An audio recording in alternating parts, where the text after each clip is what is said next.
un film comme Frayeur, ça fonctionne, quoi. On avait vraiment l'impression d'être dans un roman de Lovecraft. Il y a vraiment une atmosphère bizarre, glauque, putride. Donc ça fonctionnait quand même. D'autant plus que les 2 séquences gore en question de Frayeur, elles étaient presque placardées. C'est-à-dire que il y a 2 séquences traumatisantes. La première, c'est une nana qui vomit ses tripes, comme ça, ses tripes coulent comme dans l'eau coule d'un robinet. Donc c'est grand guignolesque, absurde et drôle finalement, assez rigolo. Et la deuxième séquence, c'est un mec qui se fait percer le cou, la joue de part en part par une perceuse électrique. Et ça faisait vraiment gratuit à l'époque. D'un point de vue purement technique, les effets de Gianetto de Rossi sont pas d'une qualité extraordinaire. C'est-à-dire que je pense qu'il devait pas avoir beaucoup d'argent. C'était il y a 20 ans, donc il n'y avait pas les matériaux qu'on a maintenant. Donc il y a beaucoup de choses qui sont faites avec du PQ et du latex. Ça a vraiment cette gueule-là, quoi. Et en même temps, je trouve que ça fonctionne. On s'en fout quelque part d'un effet, c'est-à-dire que de toute façon, un bel effet spécial, un bel objet, un truc fini, magnifique et tout, si c'est mal photographié, ça sera de la merde à l'écran. Inversement, un truc moyen, bien photographié peut très bien rendre. Donc c'est du cinéma, seul le résultat compte. Mais même aujourd'hui, je pense que les séquences gore de ces films, elles restent impressionnantes, parce qu'aujourd'hui on utilise beaucoup l'image de synthèse pour truquer le gore dans les films, et il n'y a pas... c'est moins réaliste, quoi. Alors quand on revoit la séquence de l'œil dans l'enfer des zombies, ou la séquence de la perceuse électrique dans Frayeur, ça reste extrêmement violent, quoi. De toute façon, le cinéma des années 70 était beaucoup plus, osait aller plus loin dans la violence que le cinéma contemporain, quoi. C'était, ça y allait, quoi. Ce qui est intéressant avec Fulci, c'est que la thématique et le gore vont de pair. On ne peut pas les séparer. Les films ne peuvent pas se passer ni de l'un ni de l'autre. La preuve, c'est que dans l'année qui suit l'aboutissement, à mon sens, de La maison près du cimetière, il décide en fait de séparer les deux choses.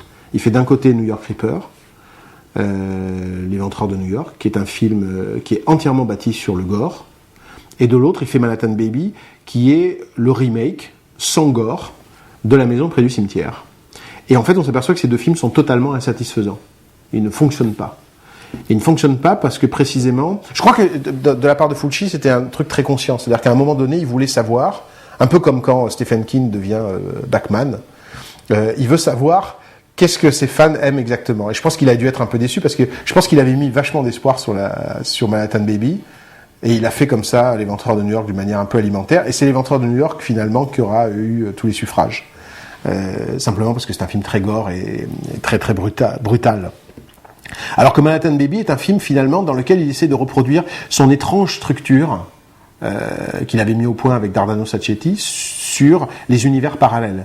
C'est-à-dire, il y a toujours une façon... Moi, c'est quelque chose qui m'avait passionné quand j'avais vu La maison près du cimetière et que je l'ai revu des années plus tard. C'est la façon dont, en fait, cohabitent deux univers, un peu comme un miroir des deux côtés. Et en fait, les personnages passent par une espèce de boyau dans le sol qui sort d'une tombe, dans le cas de La maison près du cimetière, la tombe de Frothstein. Et ils passent d'un univers à l'autre. Et ils sont pris dans cette espèce de nasse. Et ils peuvent plus s'en sortir. Ils passent de l'histoire de la maison à leur réalité, et finalement ils s'aperçoivent que leur réalité n'est plus qu'une réalité alternative. Enfin, il y a quelque chose de très étrange, de très opaque en fait dans le film. Et il essaie de le reproduire avec Manhattan Baby d'une manière en plus très évidente, puisque cette fois-ci il passe de l'Égypte carrément à la chambre d'un gosse. D'ailleurs, brusquement la chambre se remplit de sable, qui est une des plus belles images du film, avec des scorpions dans le sable. Mais Manhattan Baby ne fonctionne pas. E in questo modo c'è stata la stagione, come dire, De Angelis Fulci Me, determinata proprio da una richiesta di mercato, che finisce con Manhattan Baby per 2 motivi. Primo, perché io mi sono stufato di fare dei film come dire, di corsa in un certo modo, e volevo uscire fuori e provare una nuova strada, e quindi io investo molto in Manhattan Baby per fare un film diverso, fatto più di emozioni, di sensazioni ed altro. Fulci ha già in tasca invece il contratto per fare Conquest, con un grosso produttore e quindi pensa che finalmente può liberarsi Fabrizio De Angelis, che lo paga poco, lo tratta male, gli fa fare i film in 4 settimane di corsa, non gli dà una lira, non gli dà gli attori che vuole, non gli dà i mezzi che vuole, non gli dà le possibilità che vuole. Fulci crede molto in Conquest, anche perché il produttore di Clemente lo porta a Cannes e lo porta come regista, ed è la prima volta che Fulci va a Cannes, e in quel momento Fulci si sente un grande regista, un regista molto importante, perché finalmente ha un produttore importante, è andato a Cannes, può presentare il suo film, eccetera. Manhattan Baby est un film intéressant parce qu'il permet de voir vraiment quelle est la thématique de La maison près du cimetière, à rebours. C'est-à-dire qu'il sert un peu de guide éclairé à ça, de mode d'emploi. On se dit, ah d'accord, c'était fait d'une manière consciente, etc., etc. Parce que c'est vrai que La maison près du cimetière est un des films, quand on l'a vu, sur lequel on s'est le plus cassé les dents quand même. On s'est dit, mais qu'est-ce que ça veut dire? Mais qu'est-ce que ça veut dire? Et en fait, ça voulait vraiment dire quelque chose. Et Manhattan Baby nous le prouvait bien.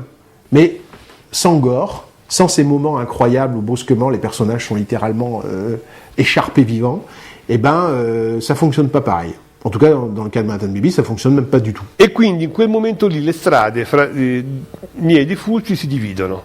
Fulci mi dice un giorno: Dardon, a me di Manhattan Baby non me ne frega niente, perché io tanto vado a fare un film importante, veramente importante, vado a fare il vero cinema. Ecco, ci separiamo. Et da quel momento non abbiamo più lavorato insieme. Et je crois que c'est les scénarios en question convenaient à Fulci, convenaient à son talent, parce qu'après, dans la période moins bonne qui a suivi, les scénarios, franchement, n'étaient pas bons, mais pas bons du tout. Et je crois on sent une sorte de désintérêt de Fulci pour ses films. Je crois que ce qui définit Fulci en dehors du gore, ça reste une obsession pour la mort, une obsession pour la mort et le pourrissement du corps, et finalement peut-être au-delà, savoir si l'âme existe ou pas. Je crois que finalement la problématique de Fulci, elle est là. Mais le gore reste un élément important, mais encore une fois, c'est peut-être l'arbre qui cache la forêt. Parce qu'il y a quand même des tas de choses dans les films de Fulci, et c'est un peu dommage, de façon réductrice, de les limiter au gore. Ce que d'ailleurs, moi, j'ai été le premier à faire quand je l'ai vu la première fois.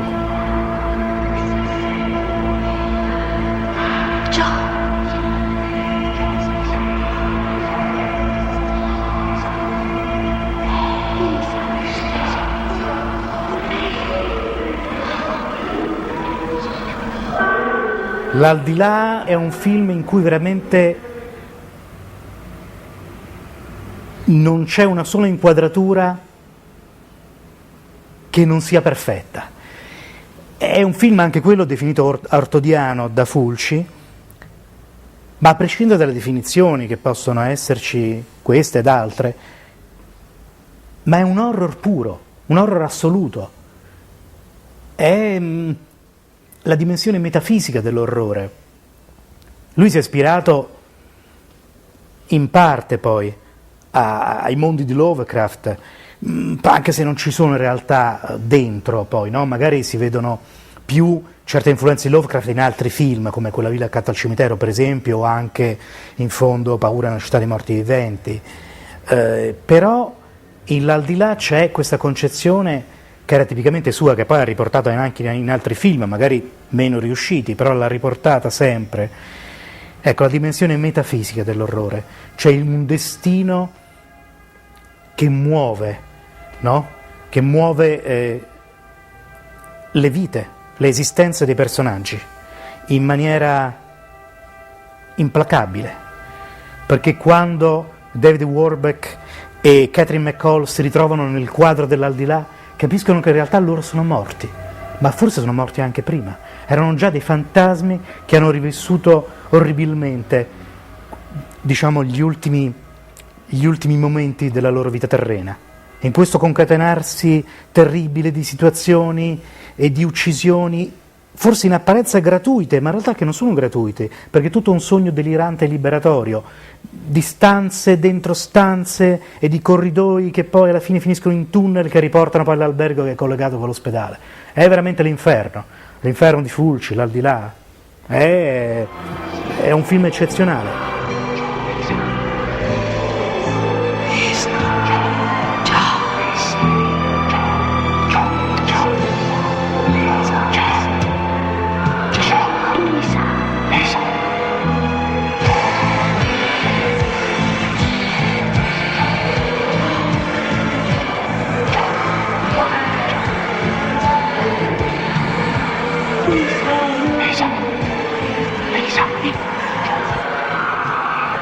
Ora affronterai il mare delle tenebre e ciò che in esso vedi esplorabile.